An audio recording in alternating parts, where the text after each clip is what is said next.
Hello, everybody. This is the second unit of economics. We're focusing on money, banking, and performance. Basically, we're going to look at how money is created, how the banking industry functions, and the regulations that sort of govern all these different areas. We're also looking at measures of economic health and growth, such as gross domestic product, or GDP, inflation, and unemployment. A couple of notes on logistics and scheduling for this unit. Um, it can start as early as probably September 18th, depending on the flow of your lesson. I'd probably not start much later than September 25th. Just keep in mind that CA testing begins on September 25th. So if you wanted to use all of the time up until CA week to go ahead and stay on Unit 1 and do your review, you could start this Unit 2 either during the week of CAs and just kind of take it easy that week while the kids are testing all week, or you can just kind of dive right in, just kind of see what your schedule for your individual school looks like and what sort of testing things are going on there. For the global context, we're looking at fairness and development. This is going with the idea that economies and societies must continue to grow, innovate, and develop in order to be successful. Through these changes, societies should see fairness and equity for all citizens. With the related concepts and the key concepts, you'll see that we focus on change. We're also looking at sustainability and poverty. And so the focus is kind of looking at change and development. If you kind of think about stringing through all these factors together, over time, economies are ideally going to change and grow as technological advances occur and as things result in more efficiency and higher productivity.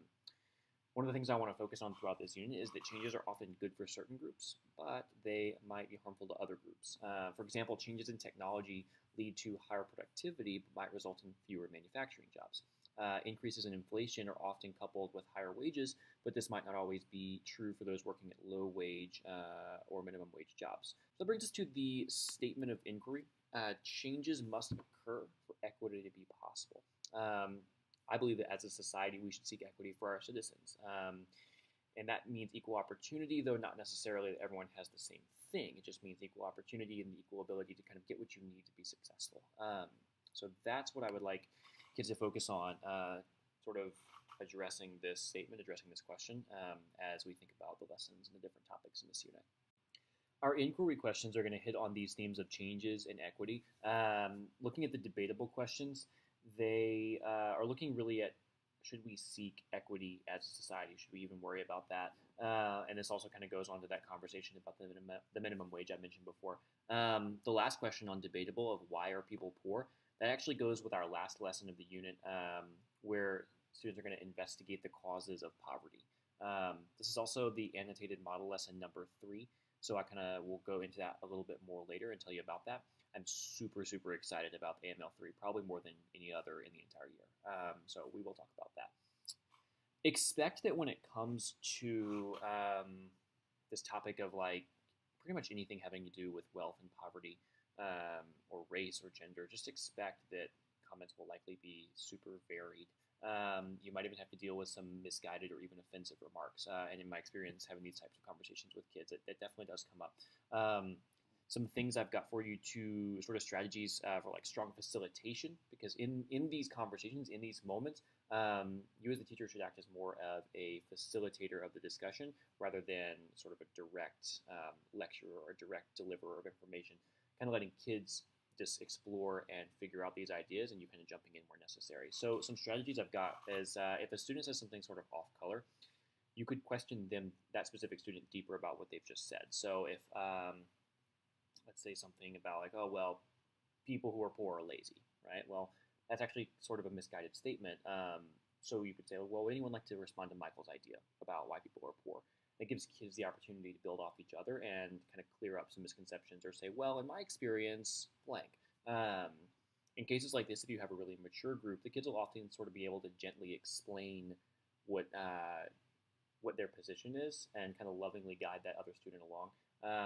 However, there also might be some times where you find things get really personal or really disrespectful. And so it's going to be on you to kind of just set the tone for that dialogue and shut down any disrespect or like personal attacks the moment they happen.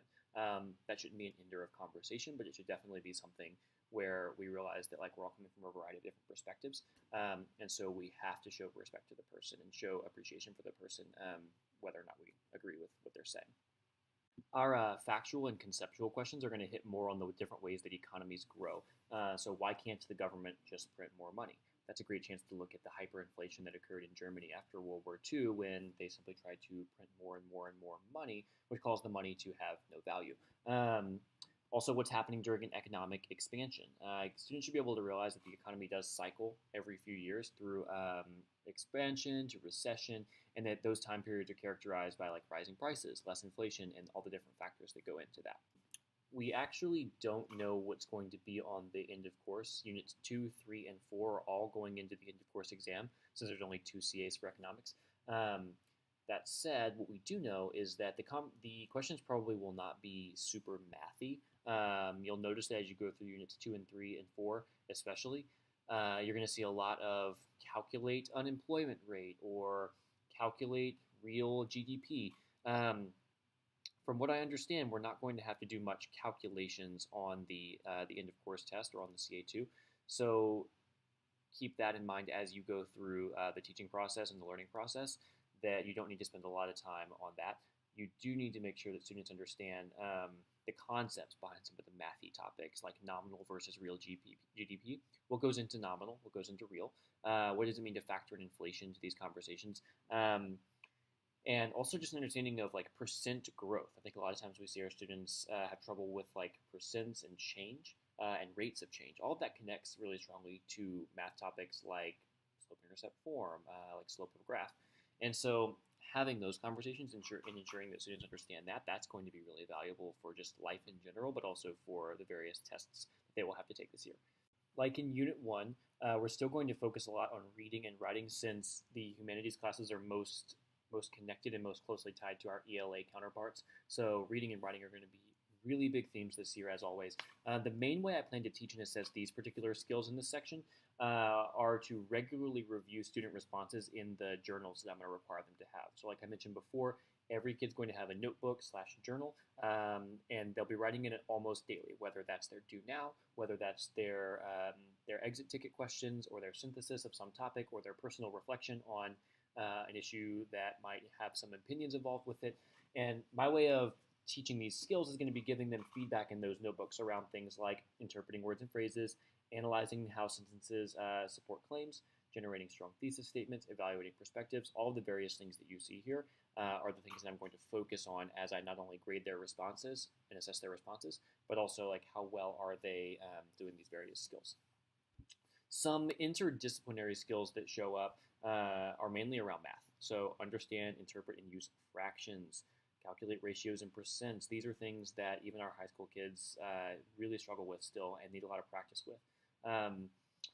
Students are going to need a really strong understanding of ratios and percents in order to be able to compare things in this particular unit of economics. Like I said, math is the most immediate interdisciplinary connection here.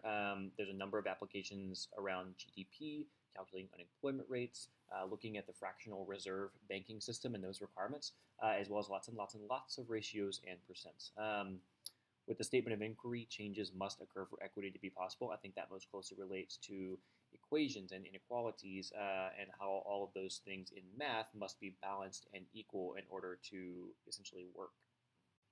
This assessment comes directly from the AP Economics Teacher's Guide. Since it's a pretty challenging project, you can actually pitch it to your kids as the fact that they are doing an AP level or college level project, and that the research involved with that is probably going to be at a pretty high level. Hopefully that motivates them. I think it's actually pretty good because they get to see like, wow, this is really challenging. This is what's coming for me, and this is just the rigor that this stuff is at in the real world. Since much of this unit focuses on the various indicators of economic growth, students are going to choose or be assigned an economic indicator to research and make a presentation about its current status. So what is GDP right now? What has happened in history with GDP and so on. The AP guide actually lists a number of those indicators, but I narrowed it down to the ones that I felt made most sense for the scope of our class. Unless you're teaching an AP class, you probably want to use this scope that includes GDP, unemployment, inflation, stock market, and interest rates. So there were a lot more in the AP Teacher's Guide. I narrowed it down just to those 5 that kids can choose from. So students are going to do research, they're going to cite sources, and they're going to prepare a presentation about their chosen economic indicator. While each group group or individual, it's your choice, while they're presenting, other students will take notes on what is this indicator and why is it important. What are the current conditions and historical trends that the person mentions in their presentation, and what grade on a scale of A through F would you give for the current status of this economic indicator? So think about GDP. Are we looking at a good GDP right now, a bad GDP, somewhere in the middle as far as history is concerned? They'll have to make that determination based on the various things they learned throughout the semester.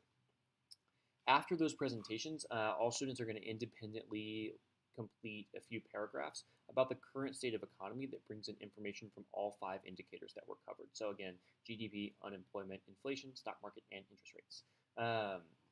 Consider asking kids to explicitly consider the statement of inquiry. Changes must occur for equity to be possible. What changes would have to take place in this economic indicator, such as interest rates, in order for us to move toward a more equitable society? We're going to go ahead and use rubric A, knowing and understanding, and rubric C, communication, to assess this assignment. The approaches to learning for this unit are going to directly relate to the summative assessment task that we just talked about. When researching, kids are going to have information literacy so they can seek out and vet appropriate sources with factual data and be able to synthesize those things for their presentations. In order to kind of build this skill, we're going to review some data in groups throughout the unit to help them practice this information literacy and how to sort of synthesize data. Students are also going to need to be able to communicate their ideas. We are assessing on rubric C, which is communication.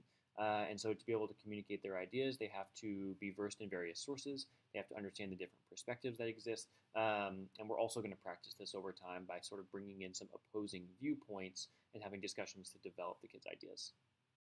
Many of our resources here for each lesson come from the Federal Reserve Bank of Atlanta, which, as always, I find to be a pretty solid resource to use for lessons. A lot of their education sections of each Federal Reserve branch, so Atlanta, Dallas, St. Louis, so on, they tend to have some pretty strong lesson materials, and so I'll kind of show you a couple of those really quick.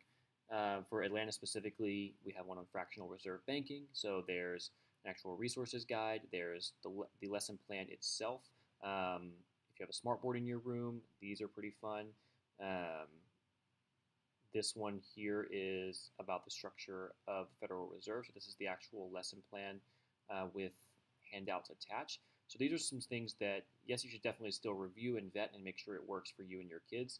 But like I say, it's pretty comprehensive stuff, I think, that a lot of good work went into. So hopefully some of that is helpful. The last lesson of Unit 2 is on poverty, and it's also AML number 3. I'm really, really excited about this one because it's a podcast I listen to that kind of revolves around bootstraps theory and whether or not bootstraps theory actually works. So it'll be really, really interesting to hear kids' perspectives on this. I've structured this lesson in the reading like a historian format, so it's AML number 3. It's also reading like a historian number 3 for Unit 2. So you'll have them listen to the podcast. It's actually number 3, Rags to Riches, right here from WNYC. It's really good. It's 30 minutes. You might want to go through it, and if you want to cut out a couple of portions just to save some time and spend more time on discussion instead, you could totally do that. But it is really solid. I'm very excited. I'll show you just a little bit about the lesson itself. So for AML number 3, it says students will be able to investigate the causes of poverty and propose possible solutions. So they are going to first start thinking about why are people poor. That's going to be their silent reflection when they come into the room. And then they'll go into listening to the podcast. While listening, you could kind of pause a little bit as time goes on. Maybe once you hear about Natasha, pause for a little while, let kids answer questions number 1 and 2, and then keep on moving. I just really love this. I'm so excited. If you get to this point and you have questions, let me know. I'd be happy to talk through how this lesson could go and how this particular part of the unit could go. But hopefully you guys have a good time with it as well. In regards to assessments, perhaps you've noticed, but what I'm generally going to try and do is that the summative assessment task is going to be some sort of presentation, research-based project, a debate, something of that kind. Whereas the formative assessments throughout the unit, I'm probably going to structure as more of a traditional test type of environment. So some multiple choice, some open response. I really, really don't like multiple choice questions at all. But we also have to consider that kids are getting ready to take CAs, and I don't want the CAs to be the only multiple choice assessment that they see throughout the semester for economics. So yes, there are going to be a few quizzes per unit that are in that multiple choice and open response format, but generally the summatives are going to be a bit more fun.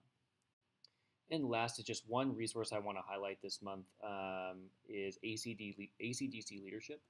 It is a veteran economics teacher who has created a number of really awesome videos and resources to teach the subject. He's super interesting. You can actually purchase his stuff for like $80, I think, in all of his lessons. You want to do that? Go for it. I'm sure it's fantastic stuff. I have not done that yet myself, but his videos are pretty fun. Some are short, some are long, and so hopefully you can find something here that will meet your needs. He talked about the economics of Trump. That was pretty interesting. The basics of demand and supply, that's a long one. You might be able to pick out some pieces of that are useful to you. But really, really comprehensive, well thought out, well executed stuff. That's about all I've got for you this time. If you check out Stage 3, I won't go into too much detail there, but it's pretty much the same as Unit 1. You'll notice that the Reading Like a Historian portions are highlighted and noted. Also, if there's an AML associated with the lesson, I've noted that as well. The Reading Like a Historian readings can be found under the Resources section on Blackboard, and the AMLs are also under the AML section of Blackboard. So please reach out if you have any questions at all. My number is 225-252-6868.